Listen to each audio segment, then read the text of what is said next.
Indiana after the 2026 season. And if she is, now I want to say this, if she is there after this season, next year is for sure her last year. I don't see Caitlin Clark retiring to Indiana Fever. I don't see Caitlin Clark returning to Indiana.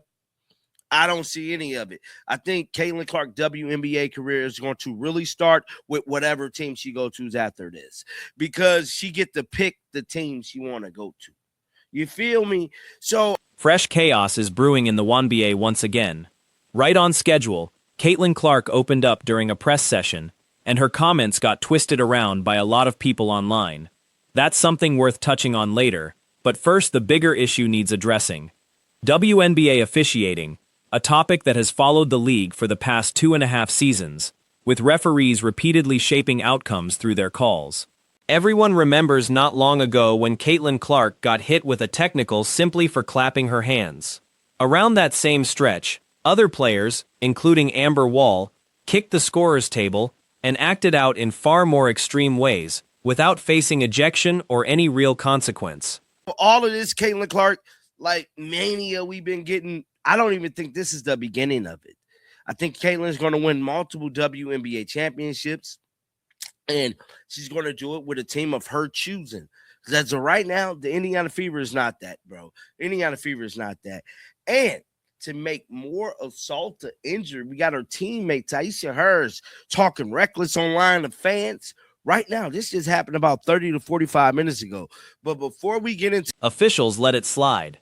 Now here comes another chapter in this ongoing league drama. A player clapped directly toward an official and walked away with 0 penalty. And this happens to be someone who draws plenty of criticism, a young woman known for speaking on subjects that have nothing to do with basketball itself. That's likely part of why her time in New York ended. She spoke up too much, and it cost her a roster spot. That player is Natasha Cloud, and she's trending hard right now. Into that, we have to talk about the situation involving Stephanie White. I told y'all, man, before the end of the day, I say, watch, guys. I ain't even going to make another video after this one. That's exactly what I did, bro. I bet you they going to say that they're better without Caitlin. It's just what they do. At this point, this story needs maximum attention because Caitlin Clark wasn't even on the floor when this happened. She was seated on the bench. Meanwhile, this other player had a full-blown meltdown on the court, an absolute outburst. It's wild to compare that with how composed Clark carries herself, especially considering Clark earned a technical just for a simple clap. Cloud, on the other hand, melted down entirely and clapped straight at the officiating crew with no technical assessed. Broadcasters covering the game were stunned too. It's just what they do. At this point, this is what they do. Now, this is Stephanie White at the... All right, y'all. Great job. Great job. We did a lot of great things. I'm sure this has to be a season low 7 turnovers. Wow. You take care of the ball, you give yourself a chance, right? 13 offensive rebounds. Extra possessions matter. We out-rebounded them 39-30. Really good stuff. First quarter, y'all, they shot 62%. Apparently, enforcement changes depending on who's involved. Take a look at this clip. Announcer voice. Frustration boiling over there. She needs to watch that clapping. Officials have handed out technicals for that exact gesture before. 39-30. Really good stuff. First quarter, y'all, they shot 62%. By the second quarter, we had them down to 45. By the third quarter, down to 40. And we ended the game in the 40s. And third quarter, 26-14. We came out of the gate ready to go. Okay, all of that matters. All of that matters. We were resilient early in the first quarter, and then we continued to climb throughout the rest of the game. Okay, really proud of you guys. That's a great win. It's a great effort. All right, y'all, great job. Great job. We did a lot of great things. I'm sure. So that was Stephanie White, man. Immediately opening it up, taking shots at... Yes. Sometimes they call it, sometimes they don't. Her teammates got her off the floor quickly enough before things escalated further. Remember, Caitlin Clark wasn't even active on the floor during her incident either. She was sitting out. Watch that clapping. Opening it up, taking shots at Caitlin Clark, but that's not the story of the day. That ain't the story of the day. This is.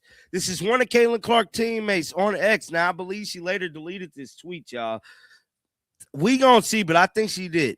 She said, y'all be praying on people downfalls. Y'all got to stop putting down others to support y'all favorite. I had a bad shooting night for sure, but we got the dub. And what does that help our team as a When Clark picked up her technical, she wasn't playing at that moment. She was benched. Here's a comment worth reading.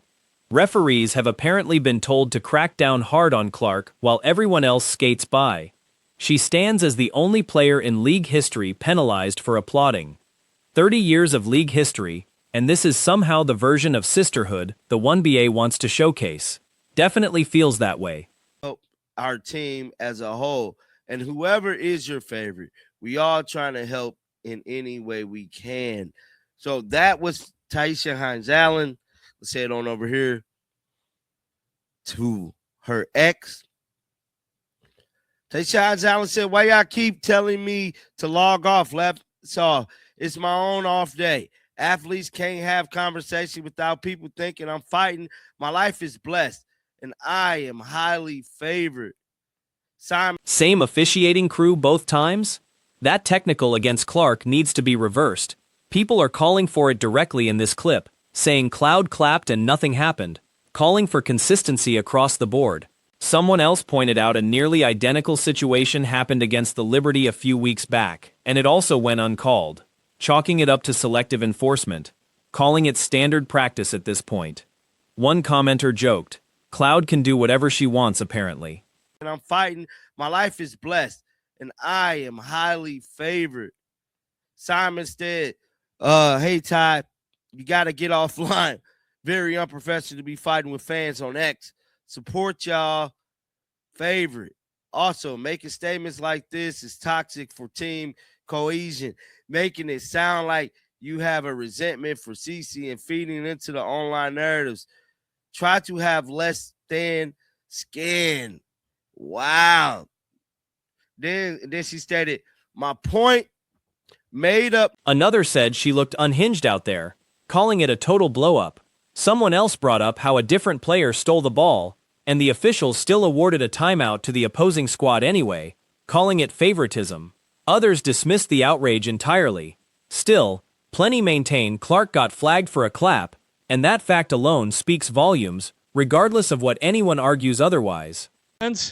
Yeah, they don't like what they're seeing out of Bailey Zappi. Tom Brady fans are critical of Bailey Zappi, so Bailey Zappi takes to Twitter and starts attacking Tom Brady fans.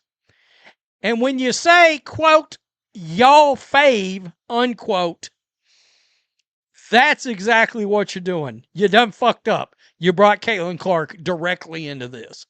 Shifting over to Clark's own remarks from the previous day. The full interview runs past 10 minutes, so only portions will be covered here, rather than the entire thing, just reactions to the key moments, since this wasn't addressed yesterday. Here's a chunk of it. Clark, she hadn't played in roughly a week, and she knew reporters would ask about the flagrant foul, confirming she believed it qualified as one. Directly, when you say y'all fave, now you're going after the player, Caitlin Clark's fans, all that. When you should be, as a professional, just not even paying attention to social media. And it's clear in the WNBA, particularly in the Fever organization, the coach, Stephanie White, and some of the players on the team can. She noted officiating overall needs improvement, acknowledging how tough the job is, one of the hardest roles anywhere since referees only ever get criticized no matter the outcome. She said the league needs to do a better job shielding players in these situations, adding it wasn't really debatable given the Not keep their asses off YouTube, cannot keep their asses off X. Fans is short for fanatic. You're going to get criticized harshly in ways on social media, in case you're not paying attention, you're not going to like very much. And y'all can't quit paying attention. And you want to blame other people. Quit watching and Everyone else already got paid appropriately, so maybe officials deserve the same treatment. There's sympathy for that argument, but it also seems like referees are intentionally ignoring specific fouls against Clark. Plain and simple. Some claim there's no real pattern targeting her, but that's hard to buy. Clark continued, addressing harassment and hate directed at her or anyone else, saying none of it is acceptable, whether aimed at opposing teams, her own teammates, or coaching staff. Adding character should never be questioned, and that's how she was raised. looking. Because that's what actual football players, NBA players, MLB players, they don't look at social media. They got no damn idea what's going on. They're not paying attention. They consider it beneath them to pay attention. They got to worry about trying to do better than 0 of 4 from the field last night for 4 points. She admitted the frustration gets heavy sometimes, noting people often assume she's emotionless, which isn't true. She has real feelings and struggles at times more than she shows publicly. She's 24 and still adjusting to a lot, 4 years into this league now, and wouldn't trade any of it despite the hard parts, hoping people remember that human side too. She mentioned catching a broadcast days after a specific game and noticing commentators still fixated on the same storyline, calling it unfair to the league overall. She understands discussion is inevitable, but felt the narrative dragging on elsewhere became genuinely unacceptable, tough to watch, and unfair not just to her squad, but to every other team and player putting in great performances across the league. Points. So they got to try to get better, right? Ty Harris, 2.9 points a game. 31% from the field, and you're on social media running your mouth? You got to be kidding me. You got to be more careful. This is nuts. Okay, so Stavros, who's... She recalled watching other games during that stretch and feeling for the athletes competing, while everyone else obsessed over the controversy, and felt for her own teammates who played an excellent game that same weekend and got zero recognition because attention stayed elsewhere. Plenty of other matchups had already happened by that point too, she noted, saying it falls on everyone to redirect focus, and that doing so would help the league grow further, mentioning her own team and the passionate fans who show up everywhere, home or away, including younger fans watching who shouldn't be forgotten, expressing gratitude toward an organization that supports her fully.